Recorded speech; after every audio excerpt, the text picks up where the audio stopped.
Hey everyone, this is Pastor Lindaria coming back to you with the finale of Joseph. You don't want to miss what the Spirit of God has to say. God has been moving mightily.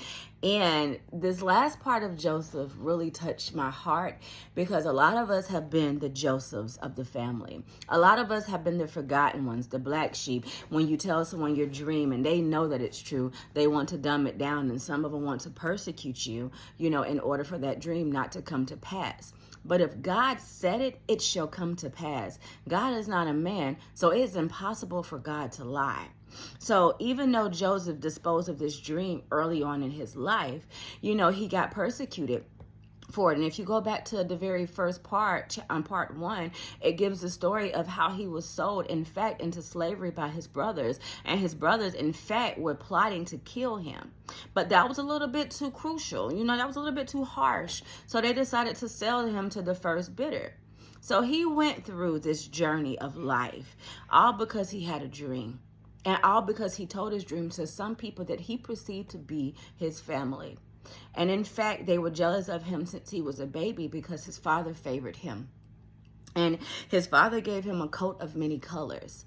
So, they were very jealous. And when they plotted his death, they stripped him of his coat, because a lot of times people think it's the items that you have in your life that is why you're favored. Some people think it's your job, your house, your clothes, your kids, your husband, your wife, whatever it is. They don't see the actual favor, because a lot of people haven't ever seen the favor of God move mightily in their life. So they're very doubtful when they see it. And even though he was the youngest, even though, he was the scrawniest, he was still favored and chosen by not only his earthly father, but his heavenly father. So his brothers did not like that, and they literally plotted to kill him. That's what they plotted. But see, everything works out in your favor when you work with God. People can lie on you, they can cheat on you, they can do whatever they want to do to you, but it still won't stop the favor of God on your life, and it still won't stop what God has planned for you. Because if God is for you, please tell me who can be against you? No one. Absolutely no one. The table is already set in motion in your favor. And I don't care what the enemy is plotting. They might as well call a plot twist, because God is coming around the corner, because God don't play those games. So Joseph had to go through the stripping and the pruning at a very young age. So they sold him off to slavery. He's up in the slavery thing. He's favored still by God. He's at Potiphar's house. He's found so much favor with Potiphar, the slave owner, that he put him over the overseer of the house. Then the wife of Potiphar, she decides to be treacherous, and she wants him for herself. And Joseph is like, I am a man of honor. I might be a slave, but I am wise beyond years. I have honor. I have integrity. He was like, it would be a great sin to lay with you. I'm not even finna do this. So she stripped him again of his another coat, because he was an overseer. She stripped his coat, and she cried that he tried to rape her. And, she got him sent into prison. But from prison, he got promoted to the palace because he was a dream interpreter, and he always gave God the glory. He said, it is not I that can interpret dreams. It is God. So when Pharaoh wasn't able to, interpret his dream, and he didn't have anybody else to interpret his dream, the chief baker, him and then another servant of Pharaoh, they remembered when they were locked up with Joseph, and he interpreted their dreams, and all he asked was that they remember him and to be kind to him. So when Pharaoh had a need, Joseph had the answer, because he knew that God would have the answer. And even in prison, he was overseeing the other prisoners. Wherever he went, the favor went. And a lot of people are like that. It doesn't matter what situation you are in. Wherever you are, the favor is. And a lot of people don't like that, especially if you're just a regular worker, but all of a sudden you're chosen by like the CEOs and the CFOs and the COOs and all this stuff. And they're like, you just a regular worker. Why are they asking for you? Why not? The favor of God is not fair. And just because you don't understand it, don't mean that it's not going to come to pass and that it's not for God's people. So enough of that. Let me come to where we are on the finale. We're going to be in Genesis 42. And I'm going to start off in 41, just the very last verses, which is 55 and 56 and 57. And it said, so when all of the land of Egypt was famished, the people cried to Pharaoh for bread. Then Pharaoh said to all the Egyptians, go to Joseph. Whatever he says to you, do. Where did we hear that verbiage from? Remember when Jesus did one of his first miracles? And that was just simply turning water into wine, right? And he told Mary, he said, my woman, my time has not yet come. And she said, whatever he says, do. When God is on the move, he requires you to move in urgency. Pharaoh didn't even say nothing else. Pharaoh was like, go to Joseph, and whatever he says, do. He knew the favor and the anointing that Joseph had over his life. He knew that if Joseph said it, God said it, and it was about to be so. That is what's about to happen in a lot of people's lives. There is going to be a famine. There's going to be a need. There's going to be something, marketing or whatever it is, and you're about to be the go-to guy or woman, and they're about to be like, go to such and such, insert your name, I'm gonna insert mine, go to Lindaria, God talks to her, go to Lindaria, God listens to her, go, and you're gonna be a need, and it's just gonna be like, go over there, they got the answers, go over there, they got the answers, go over there, they got the favor, go over there, they got the anointing. It's gonna be a lot of go over theirs. So let me keep going. 56. The famine was over all the face of the earth, and Joseph opened up all the storehouses and sold to the Egyptians. And the famine had become severe in the land of Egypt. So all the countries came to Joseph in Egypt to buy grain, because the famine was severe in the lands, in all the lands. So he goes from being a young boy on his father's business, checking on his brothers, to being plotted on, to be killed, to being sold in slavery, stripped from his jacket. From slavery, he found favor, to having his coat stolen again, to say that he was trying to attack the wife, to having his coat stripped again, to being put in prison, being the overseer of the prison, to being forgot about a little bit because it took 2 years for them to remember him again, to being brought up from the prison, coming up to the palace. They said, quickly go get him. What's about to happen is about to happen quickly. They said, quickly go get him. They shaved him, they bathed him, they gave him a good coat, they put a ring, they put a necklace, they did all of these things, and now he's an overseer over all the land. And now the famine is so severe that Pharaoh is like, don't even come to me, go to Joseph. Go to Joseph. So he went from a nobody to a somebody, just like that. And if you know that overnight success is not overnight success, but it is hard work, sweat, tears, blood, all that. That is what happened to Joseph. That is that story. That is the real story of life. How many people have literally plotted against you? How many family members and friends have literally turned against you, that you don't even know what trust is anymore? That was Joseph, but he still trusted God. 42. When Jacob saw that there was grain in Egypt, Jacob said to his sons, why do you look at one another? And he said, indeed, I have heard that there is grain in Egypt. Go down to the place and buy for us there, that we may live and not die. Jacob is Joseph's father, the father that thinks Joseph is dead. So Jacob doesn't even know that Joseph is alive and that he's even overseeing all of this. He thinks that his baby boy is dead. So he's giving instructions to his other sons to go to the land of Egypt and get food, unless they're going to perish. Let's keep going.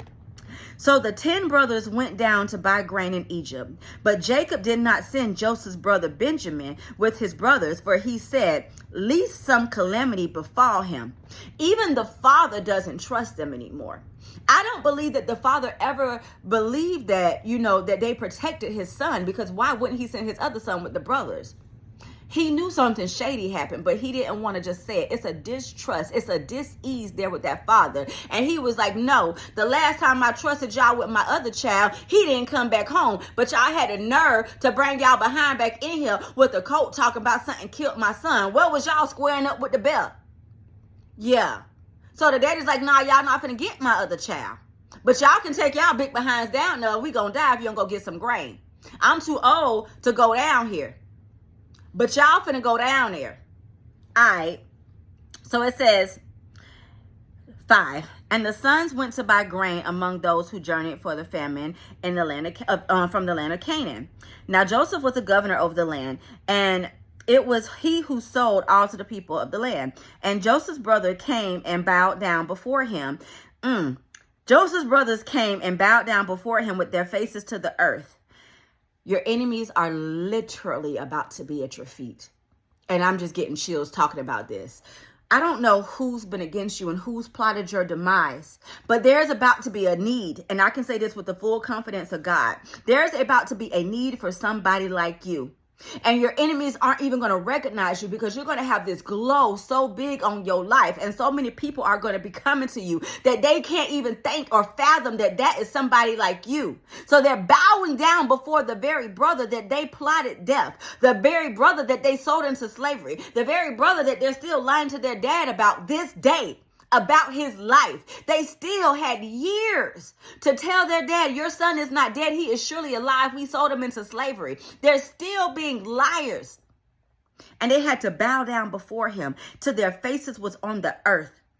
Joseph saw his brothers and recognized them, but he acted as if he was a stranger to them and spoke roughly to them. Then he said to them, where do you come from? And they said, from the land of Canaan to buy food. Isn't it crazy that the land of milk and honey that the Israelites fought so hard to get into is now in poverty? Let's keep going. Let's keep going. It says they didn't recognize him. Then he remembered. So Joseph recognized his brothers, but they did not recognize him. All that foolishness they got going on, they didn't even recognize it because it's a spiritual attack. And once that spirit jump out of them and leap into somebody else, it's gone. So they didn't even recognize their own brother that they sold into slavery. Let's go, God. Then Joseph remembered the dreams which he had dreamed about them. And he said to them, you are spies. You have come to see the nakedness of the land. And they said to him, no, my lord, but your servants have come to buy food. We are all the men's sons, and we are honest men. Not your servant or spies. But he said to them, no, you have come to see the nakedness of the land. How they gonna sit up there and tell the brother that they literally sold into slavery that they're honest men? Joseph tired. Joseph tired. So anyway, it said, but Joseph said to them, it is I, as you have spoke, saying to you that you are spies. In this manner you should be tested.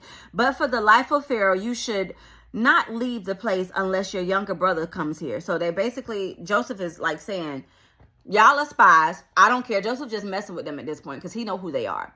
And now they're telling him that they have another brother, that he's just not with them. Joseph is just curious at this point. He's like, I want to see my other brother, but I'm not finna let y'all off the hook right now. The same way y'all had me sweating in that doggone well, waiting for the slave master to come get me. Now y'all finna be sweating.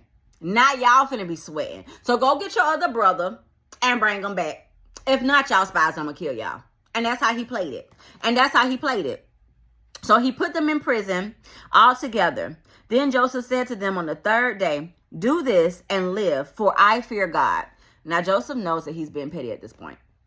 So he does fear God. He's a very God-fearing man. So he gave them instructions. So now I'm gonna come down to verse 21. It said, then they said to one another, they're all in prison. So then they said to one another, we are truly guilty concerning our brother, for we saw the anguish of his soul when he pleaded with us, and we did not hear. Therefore, this distress has come upon us. They're talking about when they sold him into slavery, when they stripped him, and when they did whatever they did to him. He was a little boy, and he was pleading for them not to.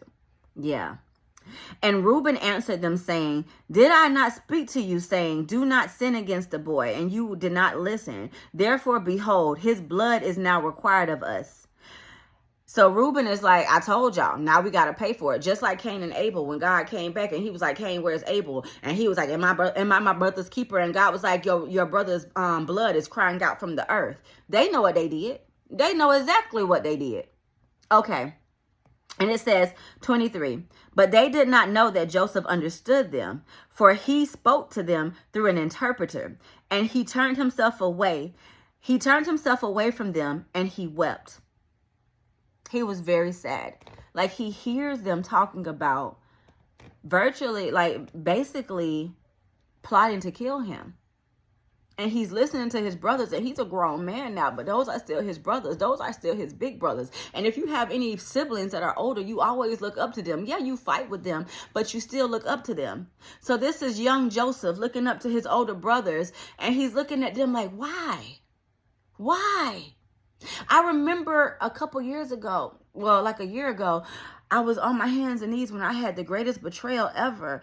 And I was just on my hands and knees in the house, and I was just saying, why? Why?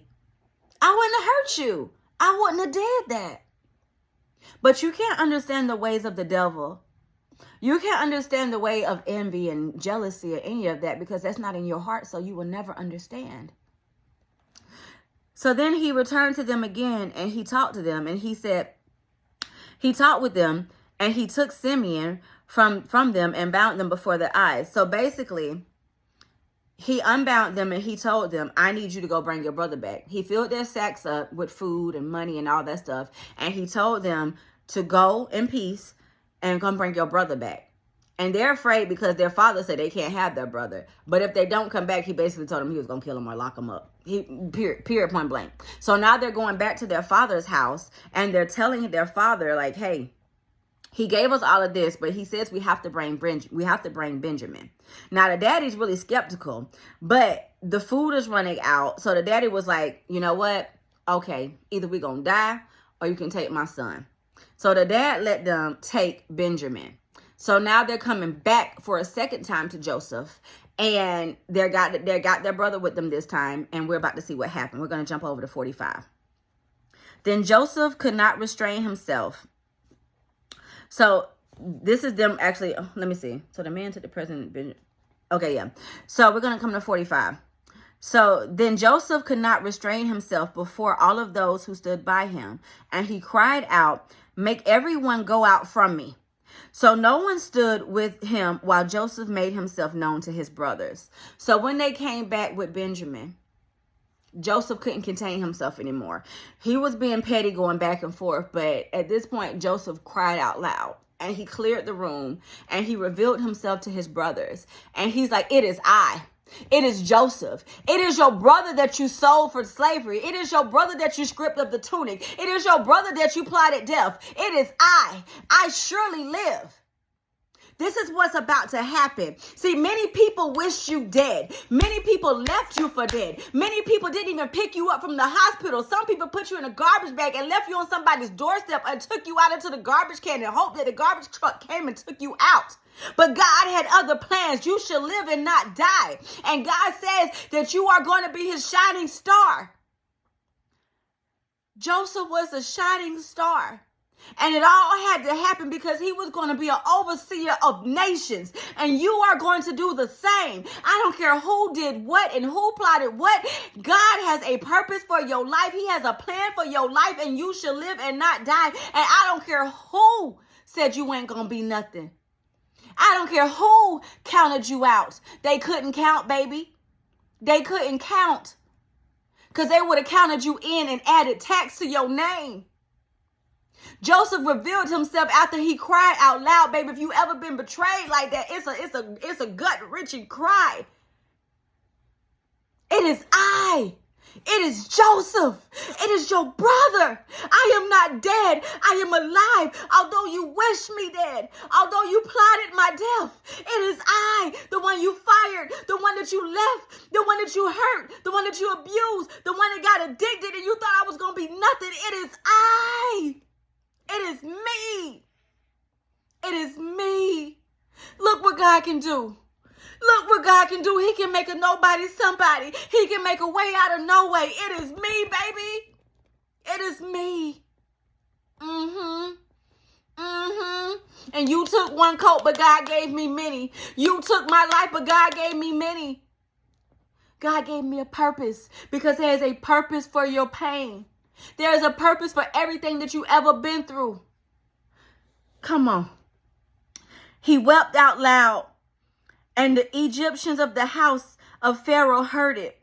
Then Joseph said to his brothers, I am Joseph. Does my father still live? Let me go back to where he said, I am. Who is God? The I am. God says that you are who you are, and he's about to bestow you upon many people that thought that you were nobody. And God is saying that you're getting ready to go back to some people and look them in the eyes and say that I am sent me. No matter what you tried to do to me, devil, the I am sent me. No matter how you tried to kill me, devil, the I am saved me. The I am kept me. The I am made a way. The I am favored me. No matter how far that prison was, how deep, how wide, I still was here. No matter how many lies everybody started telling on me, I'm still here, devil. I'm still here. He said, I am Joseph. He said, I am Joseph. Then he asked, does my father still live? But his brothers could not answer him, for they were dismayed in his presence. God is about to shock your enemies. They thought you were dead, baby, but God said, plot twist. God said, plot twist. God said, plot twist. You don't know who your God is. God said, plot twist. It is I. Does my father still live? And your enemies are shocked. His brothers are befuddled. They're like, what's going on? Who? It's no owl in here. Who am I? I am Joseph. I am Joseph. Yeah. And Joseph said to his brothers, please come near me. So they came near. Then he said, I am Joseph, your brother, whom you sold into Egypt. My God. You about to look your enemies in the face, and you about to let them know what they did and the plans that they had, but God had bigger plans, for God knows the plans for your life. God's thoughts aren't our thoughts. His ways are not our ways. Whatever God had you go through, baby, you're about to grow through, and you're about to confront your enemies, and you're about to let them know that I live and I do not die. Though you tried to slay me, devil. But now, therefore, do not be grieved or angry with yourselves because you sold me here. For God sent me before you to preserve your life. For God sent me here to preserve your life. The enemy meant to harm you, but God meant to bless you. Everything you've been through is about to make sense. Everything you've been through is about to make sense. Even the betrayals, the hurt, the pain, the sorrow, it's all about to make sense. Joseph had to go through it because he had to become a need, a necessity. And they all needed Joseph. They couldn't survive without him. Even Pharaoh knew. He said, don't even come to me. Go to Joseph. Go to Joseph. And because he had a dream as a younger child and nobody believed him, even his father said, do you think that I'm going to bow down to you? All of them bowed before Joseph. And when he was younger, he wasn't even being arrogant. He was just telling him a dream. And instead of listening to a dream and saying, oh, my son is going to be great, they looked down on him and they plotted his death. How many people hear your dream and they try to kill it? How many people hear your dreams and they try to block it? I remember I was at a job and I told them I wanted to do this, this, and that. And they say, maybe you need to perfect your current role. Maybe you need to perfect your current role. Or maybe you need to sit back and get out the way and let God do what he does. Now look at me now. Now look at me now. God don't live how man thinks you should. God is not limited to what man thinks he's limited to. God's ways is not our ways. Dream. Dream your biggest dream. Dream your biggest dream. Had Joseph stopped at his dream, he wouldn't have been where he was. And even now he's able to confront his brothers and he's seen his dream. And he says, now I see why, because I had to preserve you. That's why. So when people are laughing at your dream because they don't understand it, make no mistake about it. God is making you for them, because it's going to become a time where they're going to need you. Don't grow weary. Don't grow weary. Everything is about to make sense. It's all about to make sense. For these 2 years, the famine has been in the land, and there were still 5 years, which it will be neither no plowing nor harvesting. And God sent me before to preserve a prosperity for you in the earth, and to save your lives by great deliverance. So now it was not you who sent me here, but God. But now it was not you that sent me here, but God. You thought you was persecuting God's people. Whole time God sent me here, baby. God sent me to that prison because I was going to be a prison ministry up in there. We was in there singing, wade in the water. We was up in there getting it down. We was up in there giving God his glory. Hallelujah. Wherever I was praising God. No matter at my lowest, even when I was in the doggone well, waiting on the slave master to come get me, I was saying, God, I know you about to get me out of here. Glory to glory to glory to glory to glory to God. Can you help me say? They was in there. He was up in there worshiping God. No matter where he was, even when he was running out of Potiphar's house from his wife, he was looking over his shoulder saying, Lord, I know you're going to get me out of here. When they put him in the prison, he was saying, Lord, I know you're going to get me out of here. He knew that it was a waiting process, but when the time is right, God will lift you up. And when you lifted up by God, can't no man shut that door. When you lifted up by God, can't no man shut that door. I pray this message was a blessing for you. I pray that this message helped you have more clarity and understanding on why you had to go through what you had to go through, but you grew through it and you're about to glow up in the very presence of your enemies. Sit at my right hand till I make your enemies your footstool. God is about to do something miraculous in your life if only you would perceive it. Everything you went through was not for nothing. Sit back because God is about to give you your Joseph moment. I love you all. If this message was a blessing, my name is Lindaria Watts. You can find me on YouTube at Pastor Lindaria, on TikTok, the original Pastor Lindaria, Facebook and Instagram, Lindaria Watts, all verified except for TikTok. And God is saying to you, it is your time. What are you going to do when it's your time?